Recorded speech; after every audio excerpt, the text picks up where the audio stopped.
since you guys are going to sit here and watch me talk for an entire hour, I thought I should do a little bit of an introduction. Like I said, my name is Brady. I am 19 years old. I go to DePaul University as a comedy student. I know, right? You. Some other fun facts about me. I have a cat named Kim. She is absolutely the love of my life. I love her more than anything. I'm vegetarian. I am allergic to amoxicillin. Anyone else allergic to amoxicillin? Yeah, absolutely. Awesome, let's get strep. And some other things about me, as I am a huge morning person. I am always awake. You can ask my roommates, both of them are here. I am always awake at 6:30, 7 a.m. whether I want to be or not. Doesn't matter how late I stay up, I am always awake that early. And another awesome, really, really cool fun fact about me is I have one dead brother! Wow. Yes! You can clap, it's okay. But that's what this show is about, so I'm so sorry if you came here not expecting that. Growing up, I was quite religious. I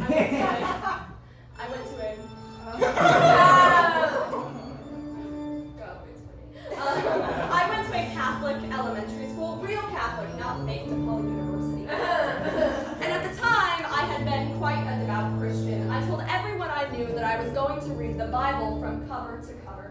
So I started at page 1, and I got about a third of the way through the Old Testament when I said, this isn't really for me.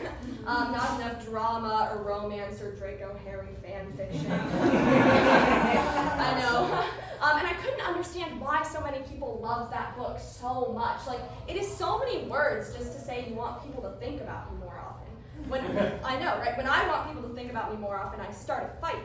Or I make an outlaw stand-up show. But that being said, I still pray to that man upstairs every day, and I learned the hard way that he really does not care about a thing I say. And this may be partially my own fault, because I never did the my kingdom come, blah, blah, blah, blah, blah. No, I treated God like Santa Claus, and I told his disciple elves to get on that shit ASAP. So my prayers looked something like this. Dear God, please let me get an A on that test. Dear God, please let me have big boobs.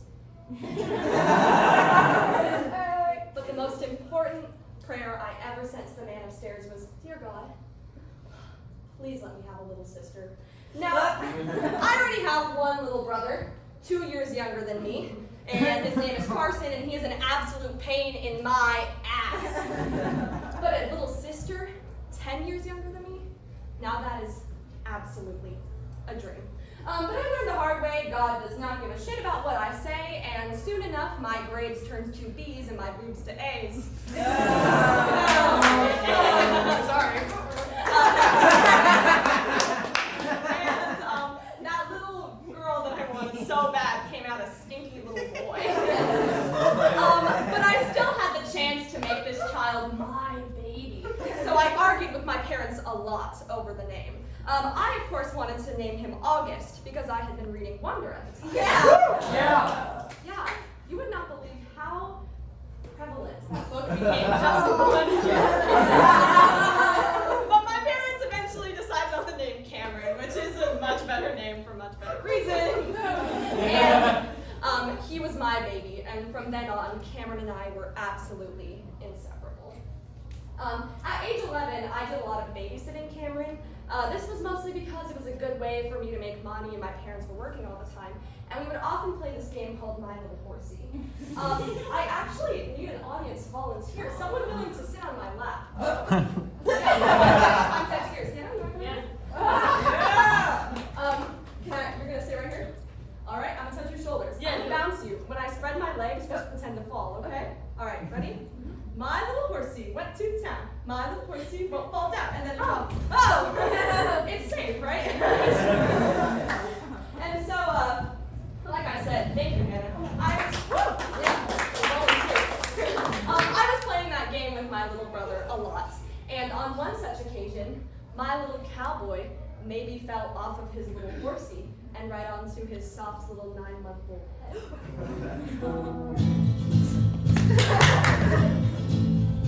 Now, being a sister means I love my brothers, but I love not being grounded more.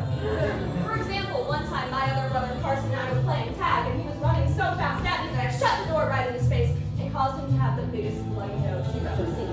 And the conversation after went something like this. Corson, do not tell the sheriff! My mom. What happened here? Or otherwise I'm gonna have to go to jail. My room for 3 days. Just do not tell the sheriff! Now imagine this same conversation, but with my 9-month-old brother. Cameron, get home, no guns around the baby shit! Cameron, stop crying! Please, do not tell the sheriff! I know you can't talk for just don't do it! And so then, Cameron and I moved on from My Little Horsey to the song You Are My Sunshine. And Cameron was. And Cameron would always and forever be our sunshine. Now, at 10 months old, Cameron stopped moving his right hand. He completely stopped crawling, so my parents took him into the hospital, and I got a text from my mother the following day.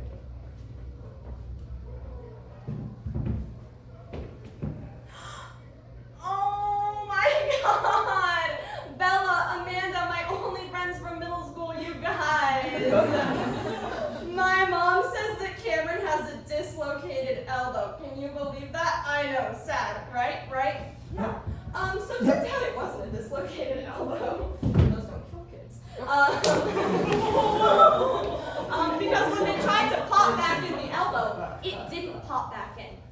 When I was 11 years old, I was doing Taekwondo, and I'm a lover, not a fighter. And so Taekwondo for me was mostly making jokes, flailing around instead of doing burpees, and specifically getting kicked really hard by this 6-foot-tall 16-year-old named James.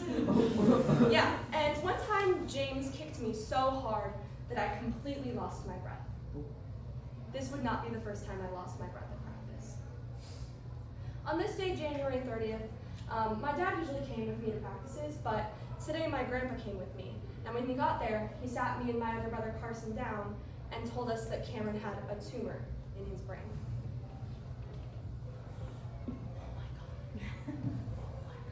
Like a tumor? Like a bump? Shit. When I got home, I immediately started sobbing to my parents. Brady, calm down. It's gonna be okay. Just calm down. No. Mom, you don't get it. Please let me make this about me. Please. You don't understand. Like, I did it. I dropped him onto his brain. I caused that tumor. It is all my fault. Yeah. PSA. Dropping a kid on his head does not cause a brain tumor. So drop him all you want.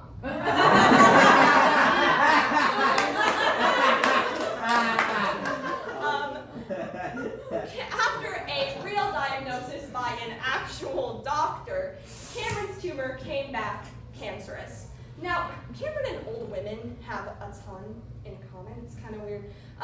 Like, for example, cold all the time. We'll get into it. Don't worry. Also, in diapers at ages you shouldn't be in diapers. And lastly, type 2 atypical meningiomas. Oh. You see, Cameron's tumor was on the outer lining of his brain. This is your brain, right? On the outer lining of his brain. And it was actually so rare in children that the hospital tested it twice to make sure they didn't fuck it up, because they had never seen this type of tumor in a child before. Now, when my brother first got sick, my mom started a website for him, and this website basically had two main objectives. The first was for my mom to give a ton of updates on what was happening with Cam the entire 8 years he lived. It was literally everything he'd ever gone through. And the other half was a blog. My mom's opinions, my mom's writing, everything that she had possibly thought about as a mother of a child who was so sick. And on one such occasion, I was going through that blog, and I came across the following headline.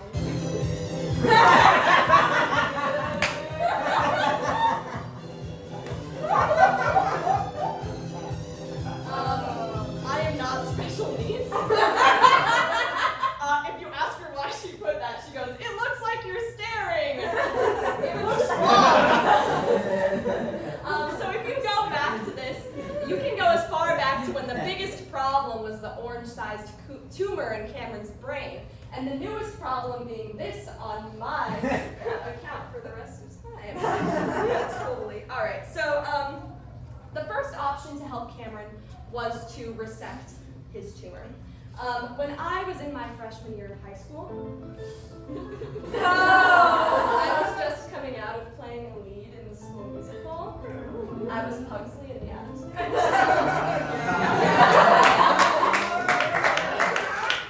And I decided, because of this lead, that I was going to audition and go full throttle for the role of Cinderella, because that's definitely my typecast.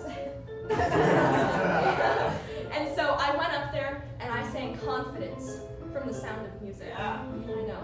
And afterwards, my teacher pulled me aside and she said, "Brady, you were so off key. That was a terrible song. Why did you do that?" Now, then I got cast as just Wally over number 4. It's not, I'm still mad about it.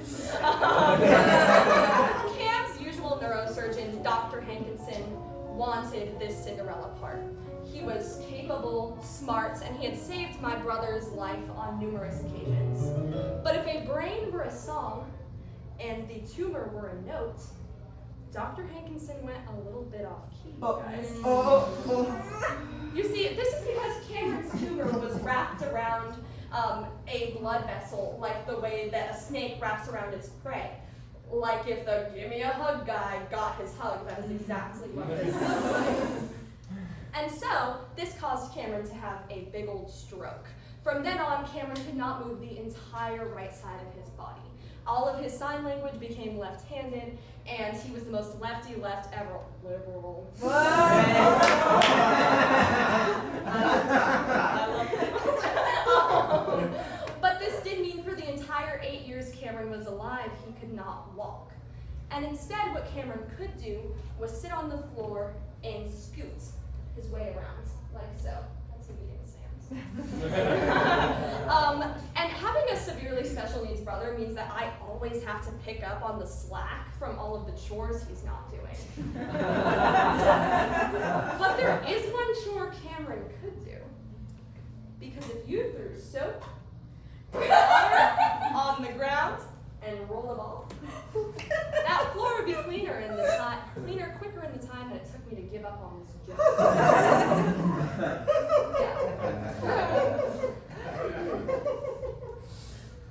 So what's the next option? We did try chemotherapy. We had 3 different rounds, and my mom shaved her head in solidarity, but it didn't work at all. So Cameron's tumor in his hair was stayed, and my mom, you could now tell fortunes on her head. It was awesome. So what was the next option? The next option they gave us was to get him a special type of radiation called proton radiation. And this is different from regular radiation because instead of targeting the entire brain, it targets just the tumor. I think this is a really important lesson. For example, if you don't like your mom, that doesn't mean you should hate all women ever. If you don't like that one song that goes, "Baby, lock them doors and turn the lights down low," that doesn't mean you have to hate all country music, you know? If you don't like Brussels sprouts, that doesn't mean all vegetables are evil. Look at my little brother. Oh my God.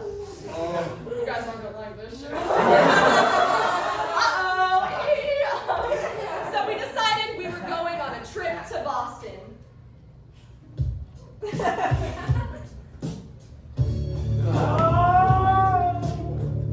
Boston.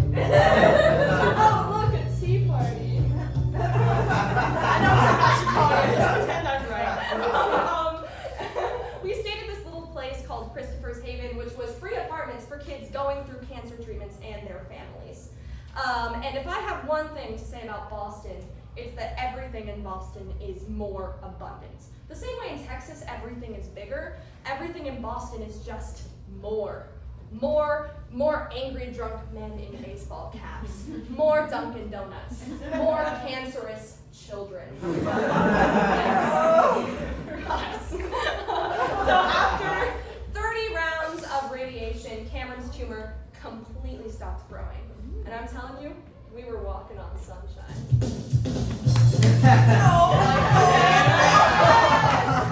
Okay, but something awesome is that sometimes when it suns, it also rains.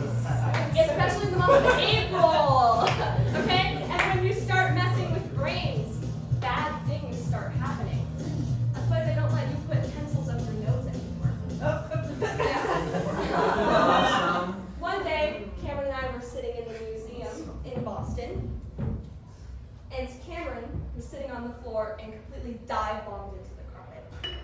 And I went, oh, Cam, when did your head get so big? Yeah, but then he kept doing it over and over and over. It was like watching Top Gun for 2 minutes. And so we ended up taking him to the neurologist. And the neurologist said something along the lines of, well, so he's having a very special type of seizure called an infantile spasm. And if you don't get it treated, he is totally gonna die. And also, I'm wicked smart and go Sox. Yeah. So they basically gave us a few options to help with this. The first was a plethora of medications. None of them worked. It was not that important. And the second was to completely remove one hemisphere of his brain. And the third was for me to walk up to those seizures and go, no one messes with my brother but me. But I'm a lover, not a fighter. And those seizures are 6 feet tall and named James. And so we ended up going with the hemispherectomy. Now, Cam's usual neurosurgeon, I brought him up, Dr. Hankinson, really tall, bald guy. He used to wear cowboy boots into the OR. I know, right? Like, snazzy. But this is bad, this next part. It's all bad. But a few days before the most important surgery of Cameron's life, we received a message that Dr. Hankinson had broken his hand skiing. Oh. Yeah, I know, right? Not to be on a high horsey riding into town.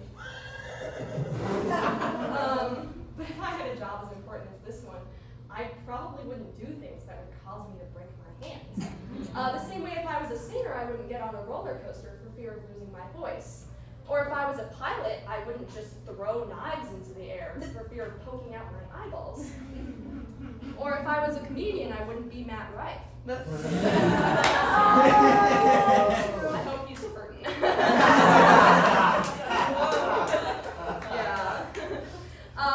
And so we met Cam's new neurosurgeon, Dr. O'Neill, the day of the surgery. Like most girls my age, I was really into Grey's Anatomy at the time. And Dr. O'Neill was McDreamy. Tall, dark curly hair, neurosurgeon. And it went something like this. Hey, Brady, we're gonna be resecting half of your brother's brain today. Pick me. Love me. Meredith Grey. And the surgery lasted 15 hours. I know. McDreamy would have done it in 10. 15 hours is a really long time to think about how someone may be different when they come out of surgery. And they really, really scared us with the options. They told us he might lose a ton of muscle movement, or he may never be able to perform everyday tasks. But the worst thing they told us is that Cameron's personality might change. So I'd like to take a moment to tangent and talk for a moment about Cameron's personality. The internet went completely wild last year when Andrew Garfield said that Emma Stone was like a shot of espresso. She's like being bathed in sunlight. Yeah, that's exactly how Cameron was. Cameron was sunshine. Every time you saw him, he was so warmth and comforting, and you always felt loved when you were around him. And our entire world revolved around Cameron. Literally every single thing we did for him. And Cameron was so bright. For having literally half a brain, he had significantly more neurons than any man with a mullet I've ever met.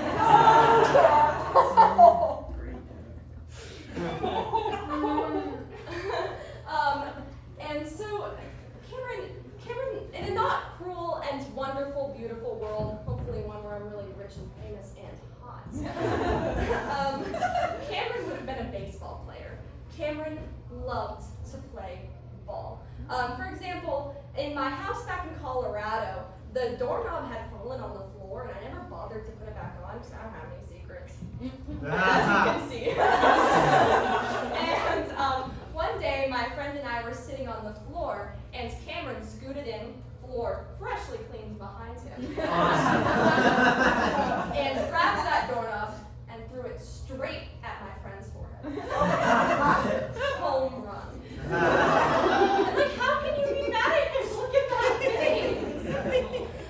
Cameron's also the reason that I stopped wearing glasses. And that's because he would do this thing where he would sit on your lap and he would, be so sweet to you, so kind, blow you kisses, give you hugs, babble in your ear. And then, like a typical man, he'd take your glasses and throw them on the floor. Very regular. No, but he really would do that. He'd take my glasses and he'd throw them on the floor and he'd giggle. Yeah. But my favorite thing that Cameron used to do is he would take my glasses and put them on his own face, and his eyeballs would get so big in the lenses, and just for a moment, Cameron could see the world through my perspective. And just for a moment, I thought Cameron could see how perfect I thought he was. Cameron also really loved music. Cameron loved Lady Gaga. He might have been gay. We're never gonna know. But Cameron would do this little one-armed dance like this, and he'd do it until he fell asleep in your two working arms. And above literally all of this, Cameron was so kind. He was the kindest human being you had ever met. He would collect trash and trinkets and give them to strangers on the streets. He would blow kisses at every single person he met. He just made you feel so loved all of the time. And these were the things we were so scared we'd lose. But we did lose a few things. Cameron became absolutely ruthless, cold-blooded. I kid, he was like if soft cheese was a child. Cameron did lose the ability to control his temperature. So if you brought him out on a hot day, his temperature would rise to 104. And if you brought him out on a cold day, his temperature would drop to 93, and this wasn't good. So to combat this, my parents made him a hot and cool bag to keep his temperature stable. And so Cameron would go around regular functions looking like this. And old ladies, specifically old ladies, because they love Cameron, would go up to him and say things like, "Oh, look at the little guy. He's so cute in his little getup. Wow, you guys really prepared for the weather. Oh, what a lucky guy." And I'd say, lucky, that's the word I would use. Cameron also simultaneously lost the ability to swallow and feel hunger or thirst. So, to help with this, the doctors put a little tube in Cameron's stomach, and formula would drop from a bag straight into it. And this was awesome. Like, way cheaper than the 7 cents a bag at the grocery store. Because these are free, they're from insurance. and Cameron also stopped growing. And we noticed this because he was sitting down with a dad bod at like 2 years old, and he doesn't even eat. And we're like, how are you doing that? And his pituitary was just really fucked up. So they ended up giving him a really expensive growth hormone. But after all of that, Cameron was half a brain lighter, but significantly healthier. There is this charity that raises money for children going through cancer treatment. And on one such occasion, my parents did this big fundraiser in honor of my brother. And so my mom, my dad, my grandparents, and a bunch of other random people I don't know all looked like they went to a Mr. Clean cosplay convention. Yeah. And this became such a giant deal that CBS News actually came to the event. And if you're a regular news watcher, first of all, good for you. And secondly, you'll probably notice there's usually some attention whore child, like in the background. Now, I am better than an attention whore child. I am sister of the sick leaf. So how can I make this about me?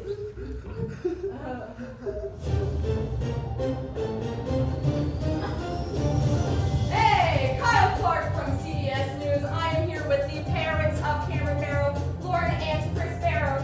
Would you guys like to comment? Hi. My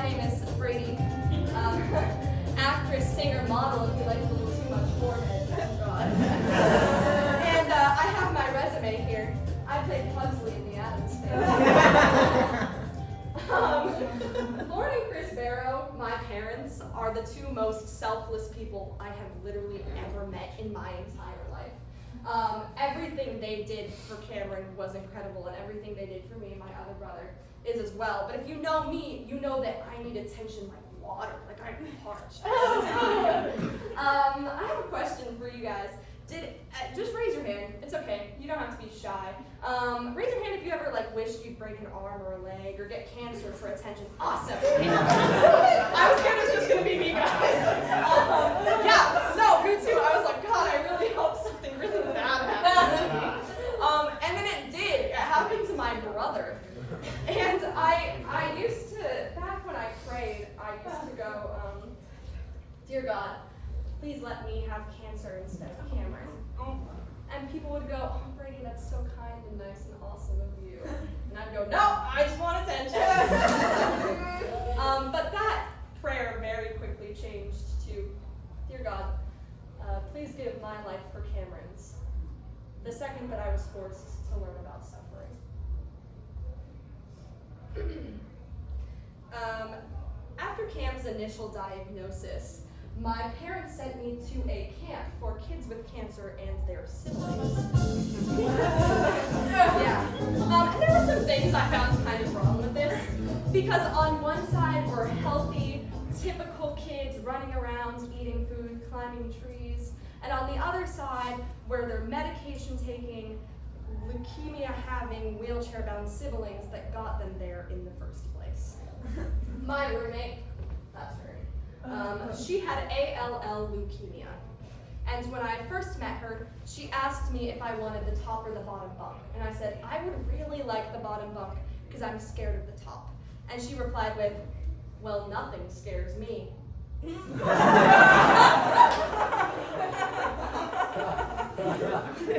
That is a crazy thing for a cancer patient to say. This camp was a little bit different from regular camps. Instead of everybody worrying that you were going to get pink eye or you were going to wipe your ass with poison ivy, everyone was significantly more concerned that little Timmy over there was going to stroke out and die. I know. And this awesome camp had this big competitive talent show, and I really, really wanted to win this talent show. So I went and I bought myself a ukulele. And I learned the girl version of Fools Rush In. The one from the gum commercial. You know what I'm talking about? Gum commercial. Yep. That's where I got it from. And I went up there and I sang it. And it was awesome. And I killed almost as good as I am right now. Yeah.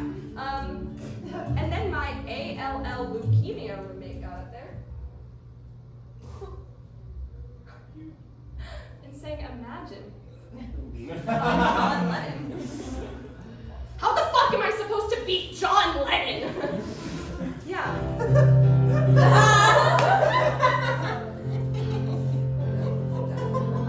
So yeah, I didn't win the talent show that day. But in some ways I did win. I don't have a terminal illness.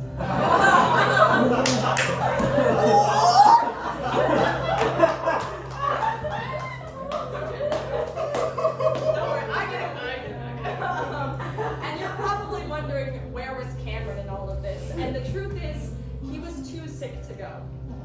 Yeah, and it's kind of funny, but I know, I'm telling you. And that's why I say this next line. I felt real bad about this because I reaped the benefits of my brother's illness a lot. In 2019, my family went on a Make-A-Wish trip to Disney World. And if you don't know about Make-A-Wish trips, what they don't tell you is that a Make-A-Wish trip is actually just a giant power trip. And that's because you get to skip the line. You get to go in the employee entrance. I know. And my favorite part of this trip, it wasn't watching my parents' faces light up. It wasn't watching my terminally ill brother find joy. It wasn't even watching the community come together to help some sick kid. No, it was the following situation. In line, Space Mountain. Tons of people in front of me.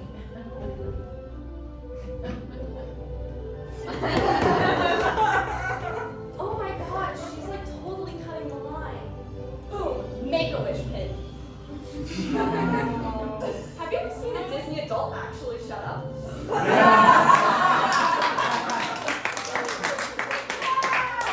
I have, and I'm telling you, there is nothing more powerful than watching Mima Judy in her stupid Toy Story Mickey ears look like an absolute asshole in front of Princess Jasmine. So for an entire week, I cut the line, flashed my Make-A-Wish pin, and watched their castle crumble. Yeah, and I was really joyous. Make-A-Wish totally did its job. It was awesome. Cameron couldn't go on a lot of the rides, sometimes because he was too short, or because he was in a wheelchair, or because I just couldn't listen to It's a Small World for the 6th time in a row. And you probably notice when you go on rides, it says, please do not ride if you're pregnant or have a heart condition. What they really need to add is do not ride if you have half a brain, or a stroke, or epilepsy, or one working arm, or also can't control your temperature, or also can't swallow, or also have one super hot and awesome sister. And so we didn't end up taking him on a lot of the rides. One thing about a Make-A-Wish trip to Disney World is that you stay at this really awesome and special resort called Give Kids the World. And it is specifically for Make-A-Wish kids and their families. Okay, I'm gonna say it. I know what you're all thinking. Disney World is a little bit of a cop-out. I know, that's what everyone does. It's not special. We could have gone to Costa Rica, or gotten a puppy, or given Brady a shopping spree. But yeah, this is cool too. Disney World was also awesome. And at Give Kids the World, the characters will often hang out they'll come to the resort before they go to the park. And Cameron absolutely loves this. Cameron loves seeing the characters. He loves to sing with them, and he loves to dance with them. It was absolutely his favorite thing in the entire world. What Cameron didn't like was the unlimited free ice cream. I know. And you're probably what sort of kid doesn't like unlimited free ice cream? And all I can think is they took out the half of the brain that likes unlimited free ice cream. Yeah. Cameron didn't even like birthday cake. Cameron was a huge health nut. He had a giant tube into his stomach. Diet culture these days. Thank you, Lucy. And holidays have always been a really weird thing for my family. We have some Cam-themed holidays. For example, Brain Day. Yeah. Yes, they know. It happens on January 30th of each year in honor of the tumor that made us all so funny. And I make these awesome brain cupcakes that have one side scooped out to represent the goop Cam had instead of brain. But in this case, it's just pudding, so you can eat it. But in Cam's real brain, you can't eat it because that's gross, and also it's ashes now.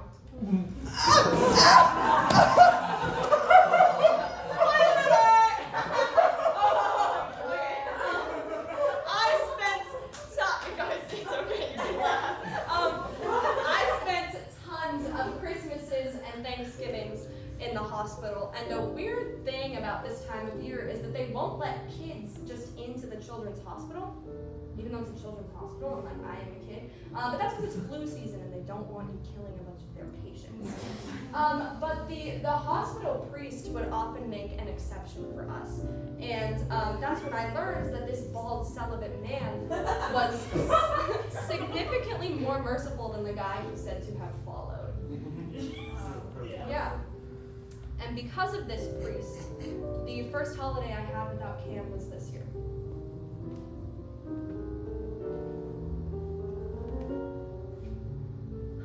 Dear God, please give that priest a raise.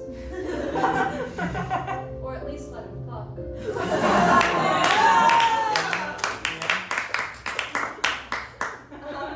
By the time I was off to college, Cameron was getting significantly sicker. He now had pneumonia over 30 times, and he was constantly wearing oxygen. And I really thought about not going to college. But then what was I going to do with the extra $60,000 I have just lying around? Yeah, but to help Cameron, my parents moved from 6,000 feet above sea level to Colorado to sea level, Virginia Beach, Virginia. Over winter break of last year, Cameron was in the hospital from Thanksgiving to New Year's with MRSA. And if you don't know what MRSA is, it's basically if your infection got a nose ring and started chain smoking. It's rebellious, antibiotic resistant. And something really scary when you have this is that they present you with this really awesome form called a DNR. And basically what a DNR is if some kid starts coding on the table right here, the doctor goes, oh, well, gonna go ski and break my hands. And this sounds really scary and terrible, but actually this was a really normal occurrence for my family. Up at this point, we had gotten tons of these. And I swear, almost every week I was getting a call from my mom going, Cameron's eyeballs are falling out. And I go, okay. But what I didn't realize is that bodies aren't plastic, and that much trauma will cause them to start to break down. Now, I received the phone call on the 18th of April, 2023. Hi, Brady. It's Mom. I just wanted to let you know Cameron was in the hospital. Okay, awesome. I think I'm gonna take a guitar. And if you saw this show last time, I tried to learn how to strum, and I still can't figure out how to strum, so I still can't play guitar. Updates. Okay, sorry about that. And the doctor said he has 24 hours. 24 hours from now, I am probably going to be sitting in my room, drinking tea, getting ready for bed, watching a shitty episode of Love is Blind. And it never would have occurred to me that 24 hours had passed. And that is how long my brother had left on this earth. And I was an entire 3-hour plane ride away. So I hopped on the plane, got some fries because I was starving. At Broncos. Go there. He's shutting down.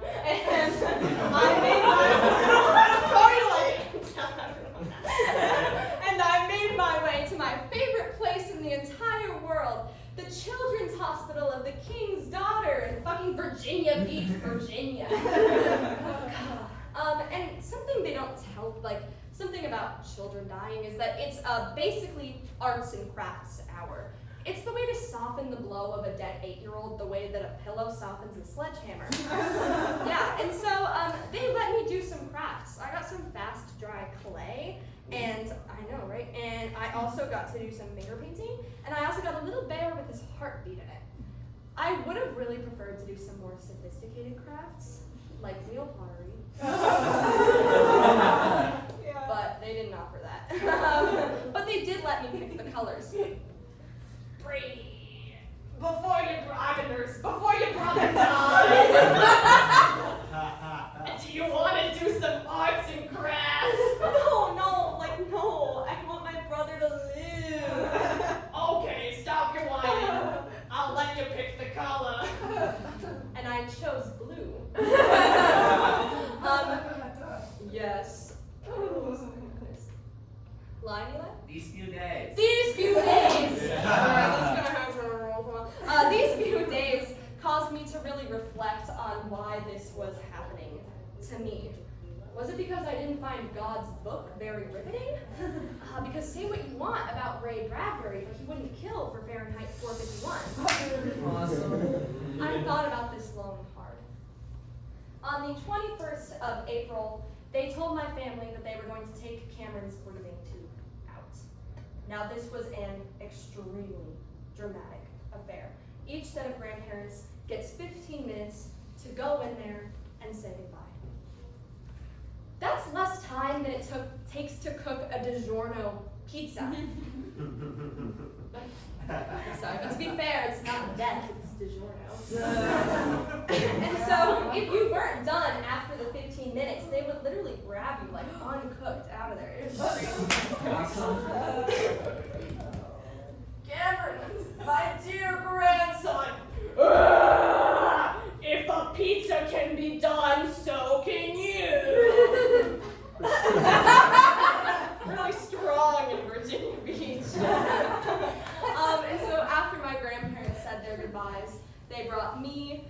mom, my dad, and my other brother, because I still got one, into the room. And I really think I would really like to recreate this moment for all of you. Brady, Carson, they are going to take the breathing tube out of your brother. He's probably going to struggle to breathe for a moment, and then he's going to pass. But we've turned off all of the monitors, so you don't have to worry about it. And we're playing some music to help ease the transition.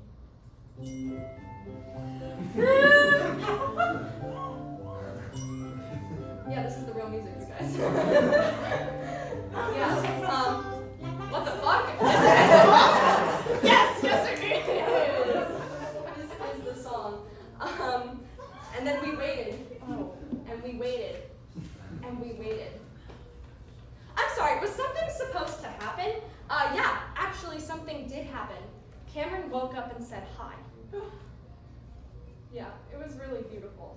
And I learned this recently, but there's this stupid concept called the surge.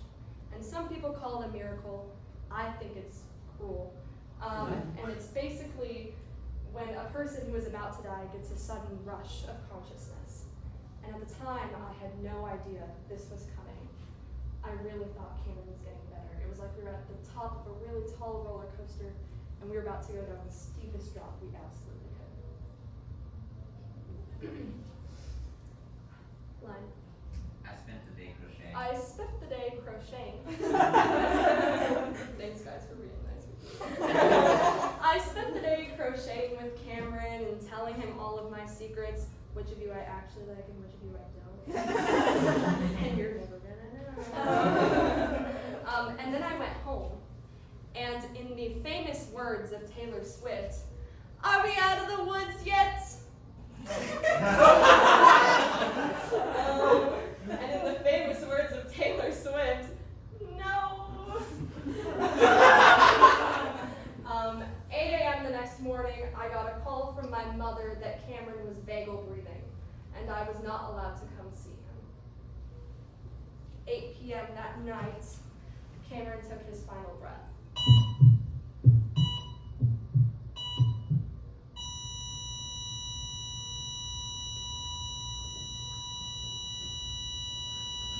At 10 p.m., my parents came home with an empty wheelchair and a kid in the box.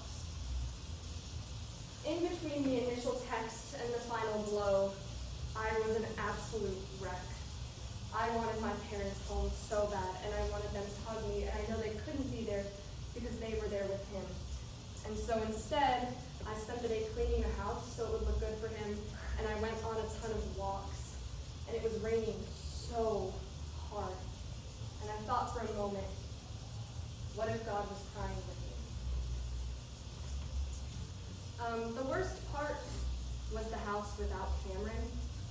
You'd walk into his room, and there were just toys and all of these projects and this silly little thing that used to connect to his stomach.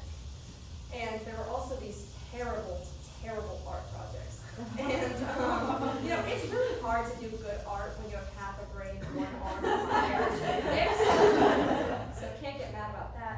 And one day as I was walking through, I tripped, and I hit this button. And so I'll tell you guys about this button. My mom made this for Cameron when I went off to college because he loved this very specific song I sang for him. And my mom wanted him to be able to hear it while I was gone. Would any of you like to hit the button, hear the song? You want to do it, Anna? This is the song. Baby, butt, baby, butt, baby, sing if you know it. Butt, baby, butt. Yep, that's the song. And Cameron loved the song. He loved it so much. And that day when I walked into his room and I tripped and I hit it, I immediately started sobbing. I was super off key. They were totally right about that. My parents' initial reaction to this was to take us canoeing as a way to bring us closer together. Because 4 immensely depressed people in the vast ocean is an awesome idea. And we were all boat and it would all capsize. And I'm almost as good at canoeing as I am staying on key. So I was just generally feeling really unstable, both emotionally and physically. But we were good. We were stable. And it was honestly so nice to have a few days with people who also had cam-sized holes in their hearts. I went back to comedy school less than a week later. Yeah, and this was really dumb of me because I was staring at walls like a straight man stares at Florence Pugh. She's not for you. It is so difficult to have everybody know your business and not know how to talk to you about it. So I became one of those people with a therapist. And I love having a therapist because it's kind of like a secret code. Anyone willing to single it out right now? Sure. Yeah, all right. Yeah. Ori, do you know what square breathing is? No. Oh, okay. Hey, Hey, you know what square breathing is? think so. Oh, and that's how you know he has panic attacks.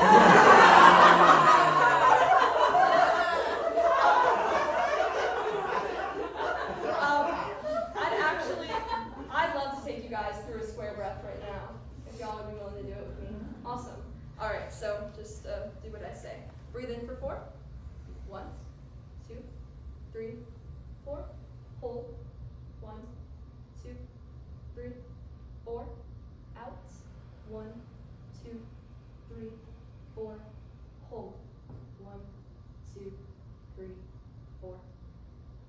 I just solved all of your problems. You're so welcome. My therapist tells me that she thinks I don't like talking about Cameron because it makes me sad.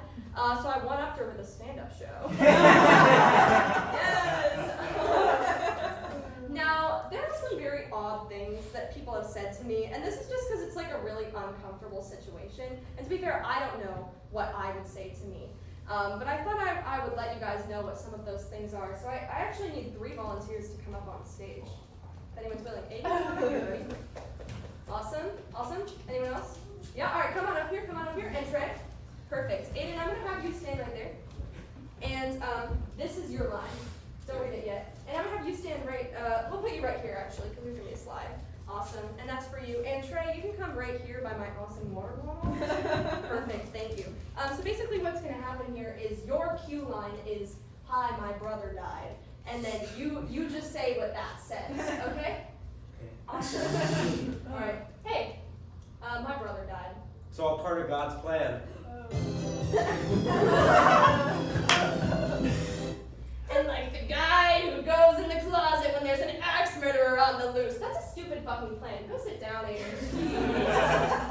You can keep that as a party favor.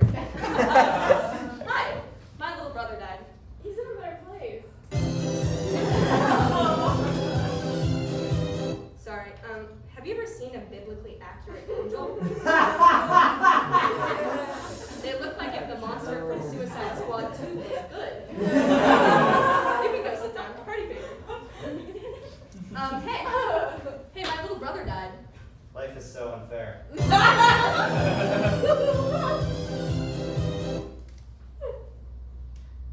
I thought life was unfair. When I did a monologue from Almost Maine and didn't get into NYU. When I did the same monologue from Almost Maine and didn't get into Juilliard. When everyone told me that monologue was shit and I didn't believe them. When I thought life was absolutely unrelenting. When my little brother died. You can take a seat. Right there. In my kitchen sat me and some friends. We had just gotten done with an awesome game of Mario Kart. Yes, and very legal activities, if anyone asks you. And it was one of those late night talks, one where you tell everyone that you're madly in love with someone, or that comedy is not a phase, it's a lifestyle. Or one where you accidentally tell everyone at the table that your little brother died. And my friend, he looked at me, square in the face, and he said, "I have 2 dead brothers." Talk about being seen. And heard. And one up! Like, what?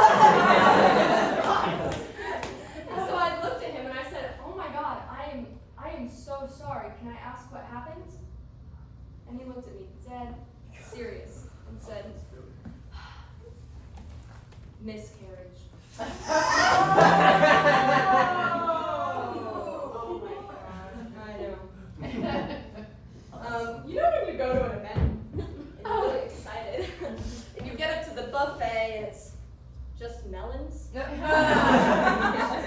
Just all leaking melons. But you are so desperate and starving, so you take it anyways? That's exactly what this was like. The day that Cameron died was opening night for the show that I was stage managing. And one thing about professional theater, it's TTS, guys, calm down. The thing about professional theater is they will not let stage managers miss the rehearsals, let alone the shows. And so people will come up to me, they'll go, Brady, how did you do it? How did you get out of your show? How did you do that?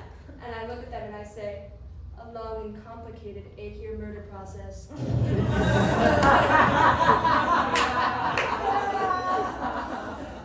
They ended up canceling the show that I stage managed because apparently no one in the entire theater school knows how to run sound except for me. And that day, this email went out. Hi everyone. I wanted to reach out and say I am so sorry about this. I know that this has been a fraught process from the beginning, partly because of my misunderstanding about price procurement. You all endured a lot. Yeah, the show got canceled. Actors, really important here. Actors, please know that I am here for you if you want to talk about anything at all. And then she said, I'm impressed by how you all handled this situation yesterday. With a grounded and humane approach. I believe that this represents a true step towards valuing not just process, but people over product. Something I have been working towards since I got to TTS. Guys, how did she make it about her? That is crazy. And you thought this was bad. Then this email came out. Jeez! We have had so many issues with this show. I don't know what's going on, but something's in the air. Like my little brother? Just got a call from one of our stage managers, Brady, who is flying home for a family emergency. We are sending her all the love. That was actually really nice. We also had an actor dislocate their shoulder on the Saturday. Yeah. These are two very terrible emergencies. What killed my brother? Cancer. What made him dislocate his shoulder? Lime scooter.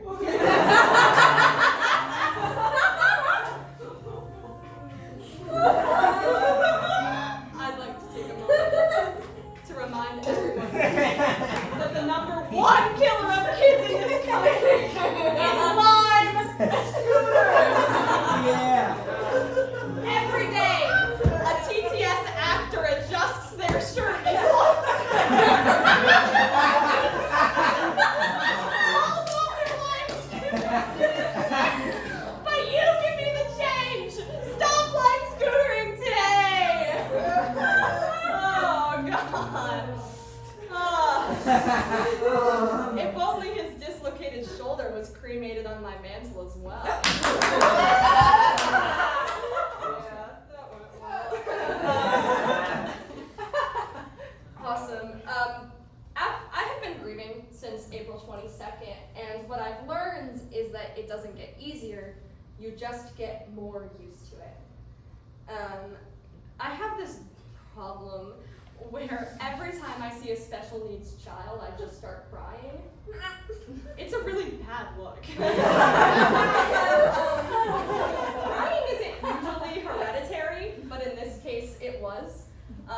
Because me and my parents at this Irish pub over the summer in Virginia Beach, and this kid comes rolling in, a little bit older than Cameron, and me, my mom, and my 50-year-old linebacker-looking father just sobbing into our mozzarella sticks, like the 3 three depressed stooges tripping over our own whales.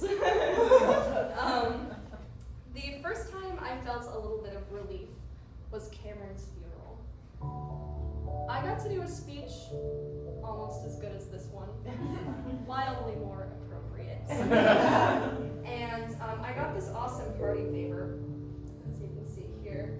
And this was kind of ironic, because Cameron's funeral was on July 8th, and Cameron's wake was on July 9th, and my birthday was on July 9th. So right next to the giant cardboard cutout of my dead brother was a little wimpy happy birthday sign. I'm serious. And all I could think while I was opening my presents and looking at his ashes was how unfair it was that I got another birthday. And this was just hard. And so I ate a cupcake, a regular cupcake. And for all 19 candles, I wished for one thing: my little brother back. You know how we all spend every day with the knowledge that the sun will rise again? No matter how dark and scary it may be, the sun always comes up. Imagine how immensely shaken you'd be if one day the sun just didn't rise and you were stuck in that darkness and didn't know how to get out. So I found some ways to cope. I went and I got a tattoo. Yeah, it's this one right here. Yeah. It's the sunshine in honor of Cameron and his heartbeat in the middle. And I really hoped when I talked to the tattoo artist that he would say I would get it for free. He didn't say that. It was $200. So I got a hole in my pocket and a hole in my heart. And I have this little Cam shrine in my apartment to remind me how lucky I was to have gotten 8 years with such a wonderful kid. And sometimes late at night, although I don't know if I believe it anymore, I'll sit on the foot of my bed and I'll pray. And I'll say, "Dear God, please let Cameron hear the sunshine song today." If you would like to know more about Cameron, that QR code leads to that awesome, infamous picture of me. And here you can see Cameron was a St. Baldrick's honored child, meaning that any money you donate goes to kids just like him, and donating keeps that status alive. Wouldn't it be awesome if it said Arnold Palmer Children's Hospital?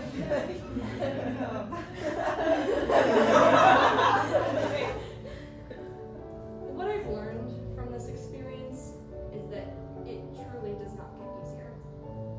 But I have started going to bed later and later and later each night, and it gets easier and easier and easier.